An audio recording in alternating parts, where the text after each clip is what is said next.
of Depeche Mode, Yazoo and Erasure, and today he's going to show us around his studio called The Cabin, which contains all of his old analog synths, a whole bunch of drum machines, and we're also going to talk to him about how to write the perfect pop song. Well, my move to America came about because I got married to an American. We moved to New York first because I thought it would be really exciting, and just got fed up with it, you know, it was just too much. And then that's when we came here. The studio I had in the UK was purpose-built, and everything was built into the walls. And it was a really good working environment, but as I got more gear, you know, I just ran out of space. So I decided this time to build it like a workshop, so that I have access to the backs of all the synthesizers so I can plug stuff up, you know. And also it means that I'm not sitting on my ass all day, you know, I'm actually running around doing things, so keeps me fit. 99% of all this stuff I use, and stuff I realised I wasn't using, I've gotten rid of. Do you consider yourself like a gear hound? Not so much now, no. I mean, I used to. I got a bit obsessed probably in the late 90s, you know. But I'm over that now. That was a phase. I'm grown up. Yeah. Well, back in, you know, in like kind of 1980, you know, people like Gary Newman and the Human League and Orchestral Manoeuvres in the Dark were kind of happening in the charts.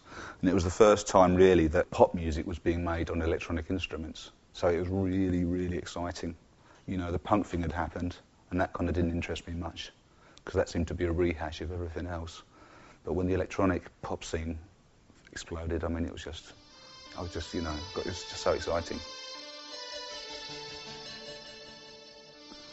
Well, Depeche Mode started out as a duo. It was kind of myself and Fletcher. He was playing bass and I was playing guitar. And then his friend Martin got hold of a synthesizer, so then we all decided to get synthesizers, because they seemed to be easier to play.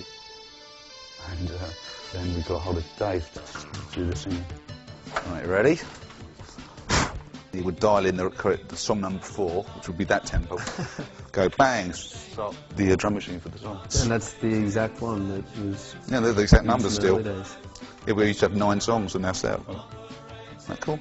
So what happened was we were supporting an artist called Fad Gadget, who was on Mute Records, in a pub in the East End of London. And Daniel Miller from Mute Records came backstage and said, do you want to make a record, make an album?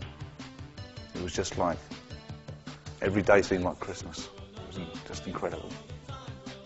Well, the first album, Speak and Spell, Daniel Miller from Mute Records produced that record, and I think he's the person that kind of pulled it all together and made it cohesive, and also introduced some different sounds into the tracks that we couldn't perform live. For instance, using a sequencer, which we'd never done before, you know, getting some decent drum sounds from an ARP 2600, stuff like that.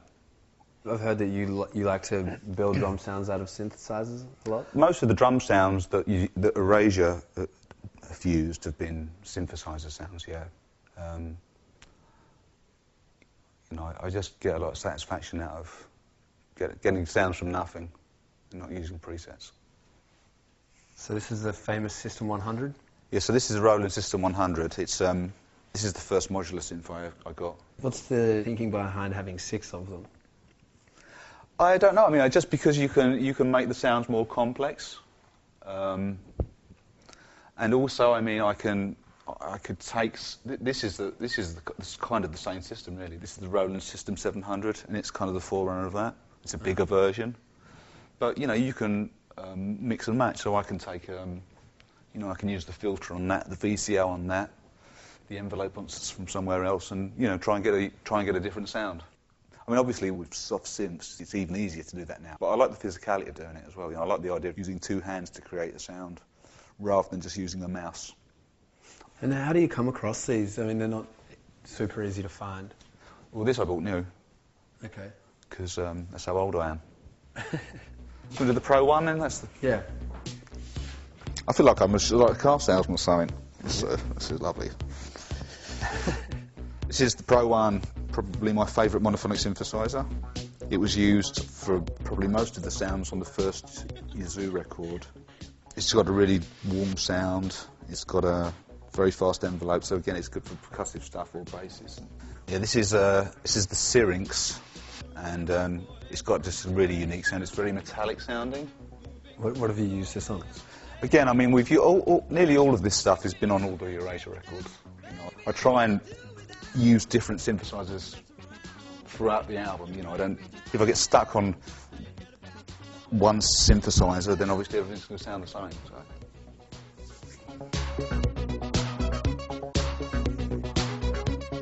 I spoke to my friend Martin Curo or something.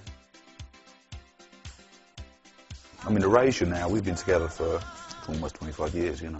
And I think because we've always been more interested in the songwriting over style, that people really appreciate that. You know. Everybody likes a good tune. I'm so in love with you. I'll be forever blue. That you give me no reason. What makes a perfect pop song, do you think? Something that has, well, obviously a catchy chorus, but also something that has a bit of tension in it, either with the lyric or with the disharmony.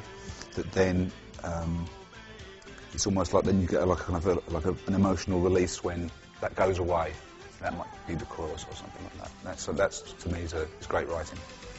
Did you start off writing guitar? Yeah, I started playing guitar and writing on guitar, yeah. And still do actually. Not on synth? No, when myself and Andy from Erasure write for our albums, then we'll invariably use acoustic guitar and sometimes piano.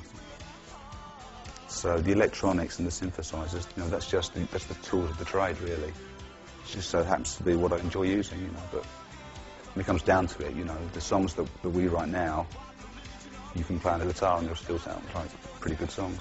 We never write with synthesizers because it would just be too distracting. You know, before we go into turn it into a record, the song has to be great. So, you know, and you always have to keep the song in your head whilst you're making the sounds for it. To make a drum sound, I use the filter.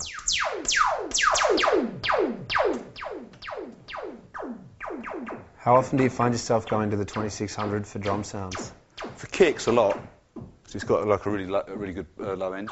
And it's really a case of, you know, just kind of like messing about with it. And when we used to work with Daniel, the first time doing the first Depeche Mode album, he would be hours on this thing, and it would drive us completely mad. Just the sound of this thing going, you know, making these sounds all day. So can you add other rhythms into that? Yeah, so I mean, what I would do is like I'd start off with the kick drum, say, and then I'm using this System 100M, and it's really simple because it's that's the sound of the filter. And a very simple drum sound would just be to add some white noise to that. You can tune it, and that's kind of a simple, you know, snare drum sound. So can you have it so that kick is running at the same time as your snare, and it's to get it?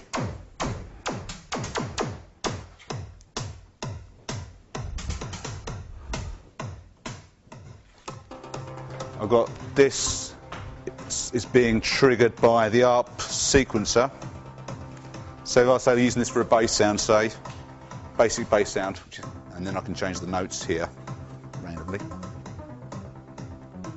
I tend not to write melody lines so much on this. It's more kind of like vibes and grooves and stuff, you know.